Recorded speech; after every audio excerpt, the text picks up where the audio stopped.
Yo, what's going on, guys? It's your mate Valstride, and if you're a monster taming enthusiast like I am, then you're probably feeling pretty good right about now because we have been getting absolutely spoiled with all kinds of teasers, trailers, demos, betas, you name it, for upcoming releases. So today, I've gone ahead and put together a list of the most promising titles that you can look forward to. Let's check it out. All right, so I've got 5 on the list for you today, as well as a few honorable mentions, and the first of those is just a cheeky Palworld 1.0 reminder. I'm not going to spend too much time here. If you've watched any content on the channel before, you're going to know how much of a fan I am of Palworld and how much I've enjoyed the 2 years of early access that we've had so far, and I have full confidence that the 1.0 release later in this year is going to have been worth the wait.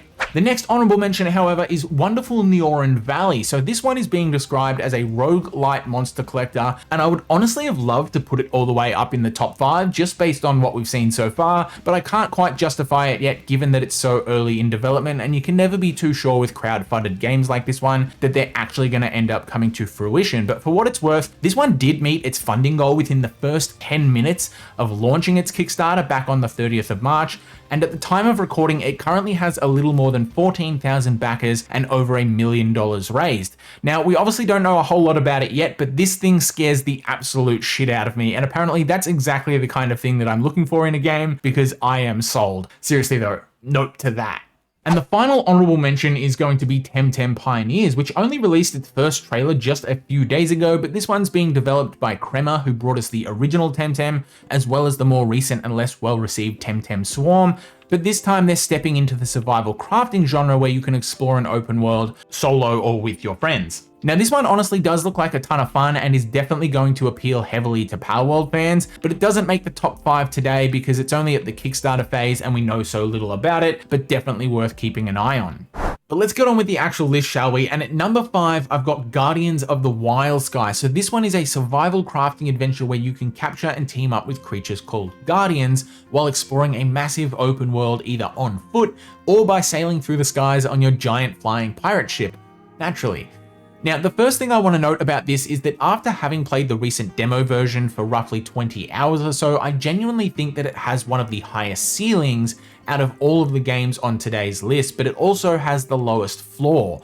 The scope of the game is truly ambitious, and it's got all of the hallmark mechanics and gameplay loops that we've come to know and love from the genre, be it the crafting, resource gathering, base building, tech progression, leveling up your monsters, etc. But it does need a serious amount of polish if it wants to go down as one of the greats. Now, to be fair, the demo was a very early version of the build, so it's definitely going to see some degree of improvement between then and the full release, but things like the UI were very unintuitive, especially when it came to the base building, which was quite frustrating, and visually it needs a lot of work. Now, to be clear, I don't expect every game to look like Cyberpunk 2077, but when you've got something like this, which is very similar as far as formula goes to something like, say, Palworld, one of the things that does distinguish it is the more realistic art style, which is going to appeal to a lot of people.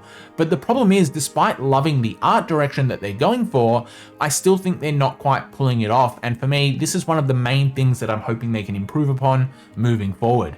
The world itself was actually quite visually impressive. Some of the biomes were absolutely stunning and walking through them was wonderful, but I still feel like the Guardians, and especially the human NPCs, needed a lot of work. But if they can improve upon those areas, then I can definitely see myself getting massively immersed into this one because a lot of the quality of life stuff that we're looking for is available. So for example, you can create blueprints for all of your base structures so that you can easily reproduce them in new locations, or you also have the ability to micromanage the priority level on each of your Guardians' work suitabilities throughout the base, and just little things like that that add up to improve the overall experience. Now, as far as the release goes, nothing has been confirmed yet, and the Steam page simply says coming soon, but to be honest, I wouldn't want them to rush this one. I think they're doing a lot of the right things, and this game has a ton of potential, so I'd rather them just take their time to apply all of that polish that we've been talking about. Moving on though, the next entry on the list is Pokemon Winds and Waves. So this is a Pokemon-like game where you play as a small child who sets out on a grand adventure without any parental supervision to undertake dangerous activities like capturing powerful Pokemon.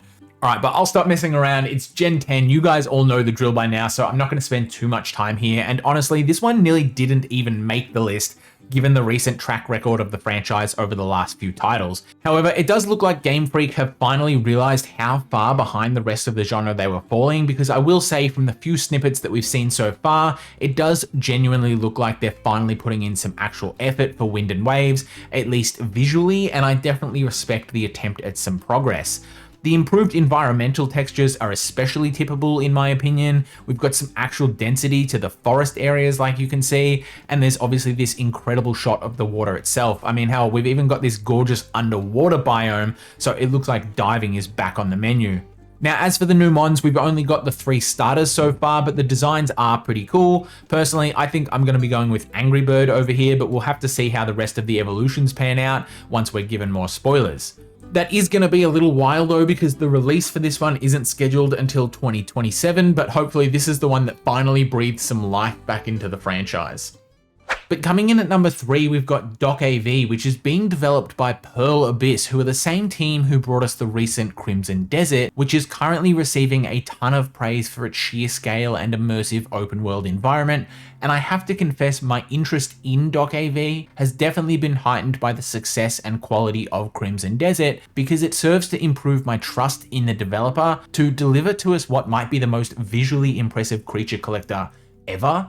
I mean, just look at everything we've got going on here. We've got the in-game physics, the lighting, the particle effects, and it's all made possible by the developer's Black Space engine. I mean, we just talked about how nice the new Pokemon game looks, but compared to this, it still looks like it was made by some high school students as a visual arts assignment. But not only does the environment look phenomenal, traversing the world looks like a ton of fun too. We've got bikes, cars, roller skates, llamas, skateboards, grav boots, Mary Poppins style umbrella gliding, and a grapple hook that seemingly latches onto the fabric of reality itself. If you can think of it, it's probably in the game. Now, as far as the story and the gameplay goes, DokeV is being described as an open-world action-adventure creature collector game where you befriend creatures known as DokeB to fight alongside you as you rage against the machine and tear down a corporation known only as the Company, who are enslaving DokeB to power AI chips that they use to make these badass-looking robots. And I will say, I'm also not the biggest fan of this very, let's say, human-integrated design space for the DokeB themselves. Personally, I prefer the monsters in my monster taming games to be a little more, well, monstrous, and DokeV is clearly striving for a more whimsical, almost toy-like style. I mean, check out this guy. Is that a banana with dunny roll on its face? A final point worth noting, however, is that when DokeV was first announced, it was originally planned to be an MMO, but the scope was then later reduced in order to provide a more refined final product. But despite that, we do know that it's going to be both single and multiplayer, and it's going to be coming to both PC and consoles. However, we don't have a solid release date, but the developers have said that they'll need about 2 years after the release of Crimson Desert before they can release DokeV, so this is still going to be on the far off horizon. Moving on though, these last two are the ones that I am most personally looking forward to getting my hands on, and at number 2 I've got Lumentale, Memories of Trey. So this one is a story-driven creature collecting RPG being developed by Beehive Studios and is poised to release on May 27 this year, coming to both PC and Switch.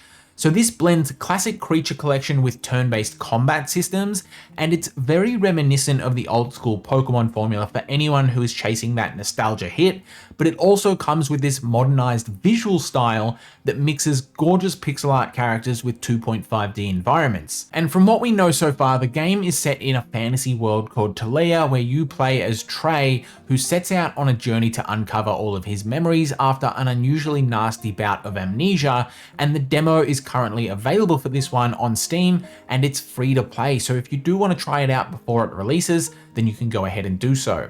And personally, I've very much enjoyed my time playing the game so far. It really is a wonderful nostalgia hit for anyone who still prefers that top-down style of the old pixelized Pokemon games, but where I think this game starts to really distinguish itself is when it comes to the combat systems, which are much more strategic and reward planning over brute force. Now, it was a little bit overwhelming at first because there are a lot more mechanics in play than you might expect for a game within this genre, but once you start to learn them and plan your way through your turns, it starts to feel very satisfying. So battles range between 1v1 all the way up to 4v4 and everything in between, so there is often a very heavy reliance on team strategy, as opposed to just raw power, which creates more of a true party building RPG vibe as opposed to a simple monster battler. And rather than just spamming strong moves all of the time, there's a lot more emphasis on managing your cooldowns and your resources because your attacks come with various skill point values and your Animon have only a limited number of skill points available to them during a turn cycle.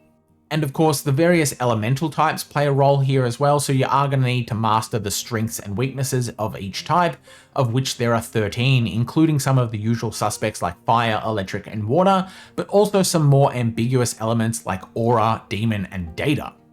And finally, the designs for the Animon themselves are incredibly unique, and there are going to be roughly 140 of them to collect at the time of launch. I know I spent a good 20 minutes deciding between the 5 starter options in the demo because they all seem so cool, but I ended up landing on Salabel here, who seems like he's open to a little creative mischief. But let me know which of the 5 is your favorite in the comments down below. So coming in all the way at the top, my number 1 most anticipated upcoming title is Aniimo, and assuming we're not going to have to listen to any of the trailer music as in-game soundtrack, then this is definitely going to be one that I can see myself spending hundreds of hours in. So this is a free-to-play creature collecting RPG being developed by Paw Print Studios, set on the continent of Idle, which is inhabited by magical creatures known as Aniimo, and you play as a pathfinder who explores the open world while catching and training said Aniimo, and then using them in battle against other pathfinders. So all pretty normal stuff, but a few things set Aniimo apart.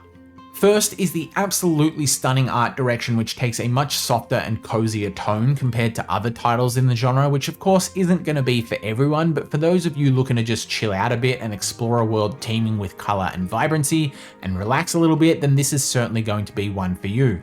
Not every game needs to send us spiraling into a dark, bottomless emotional pit of self-doubt and loathing, as induced by the biomes in a game like Elden Ring. I also want to take a second to tip the UI here because I do think it looks especially clean. Everything is really nicely framed, we've got good iconography, and from what I've seen so far, it all looks fairly intuitive. But the second big distinction is the ability to play as the Aniimo themselves via a mechanic called twining, which you can use to traverse the world and aid your exploring while solving all kinds of environmental puzzles as well as battle against other Aniimo, which gives the combat a really unique feel because you've got what is effectively a dual split system between more traditional command mode where you deploy your creatures to fight against others, and then you've also got this twine mode, which is real-time action combat where you need to dodge enemy attacks while comboing your own. Now, there was recently a few rounds of beta testing for this one, so there's plenty of gameplay out there. However, unfortunately, I wasn't able to get my own hands on it, but I was still super impressed with everything that we've seen so far, and the game certainly lives up to everything that we've been seeing in the cinematics. The big unknown, however, is the means by which the game is going to monetize itself, and many people have expressed valid concerns over the potential for gotcha mechanics, given that the game is free to play. This is certainly the biggest risk at the moment, but we are just going to have to wait and see. Personally, I am of the opinion that if we do end up getting some kind of shop or store in-game, then I hope that it only sells cosmetic items like clothes, accessories, and skins, etc. Now, this of course still does come with a downside because it usually means that all of the best looking aesthetic stuff is locked behind a paywall. Otherwise, if you can get the coolest skins via the base game, then why would you go buy skins? But I still think that's much better than having the convenience-based items behind a paywall, or worse, pay-to-win product. I think the worst case scenario for this would be something like having an incredibly powerful Aniimo that you can only obtain through the store. That kind of thing would certainly be a disaster. Overall though, I am pretty optimistic about it, and the game as a whole looks absolutely incredible. Once again though, no confirmed release date, the Steam page just says coming soon, but you'll be able to play it on PC, console, or mobile. That's going to do it for this one. Let me know in the comments down below which of these you're looking forward to the most, or if there were other titles that should have been on the list which I left out. But otherwise, thank you all for watching. I'll catch you next time. Have a good one.